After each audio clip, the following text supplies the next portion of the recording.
कराची जाने वाली तेज़गाम एक्सप्रेस में आतिशबाजी से 100 से ज़ायद अफराद जहाँ बाग बल्कि 50 से ज़ायद जख्मी। इंकशाफी रिपोर्ट के मुताबिक कराची से लाहौर जाने वाली तेज़गाम एक्सप्रेस में अचानक आग भड़क उठी। हादसा रहीम यार खान में तनोरी स्टेशन चेक नंबर 6 चन्नी गोट के करीब पेश आया और ज़्यादातर जहाँ बाग अफराद का ताल्लुक तबलीगी जमात से है जो इज्तिमा में शिरकत के लिए रायबंद जा रहे थे।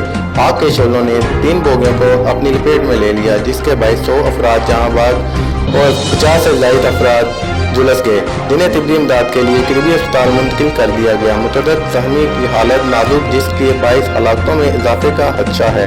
डिप्टी कमिश्नर जमील अहमद जमील ने बताया कि तेज़गाम ट्रेन की एयर कंडीशनर और बिजनेस क्लास की 3 बोगियों में आतिशबाजी हुई जिनमें 209 मुसाफिर सवार थे। मुतअद्दिद की लाशें नाकाबिल शिनाख्त हो गई हैं। आग गैस सिलेंडर फटने से लगी। रेस्क्यू ज़राए के मुताबिक मुबीना तौर पर तबलीगी इज्तिमात में मुसाफिरों का गैस सिलेंडर फटने से आग लगी। हादसे का शिकार इकानमी क्लास के 2 बोगियां अमीर हुसैन एंड जमात के नाम से बुक की गई थी।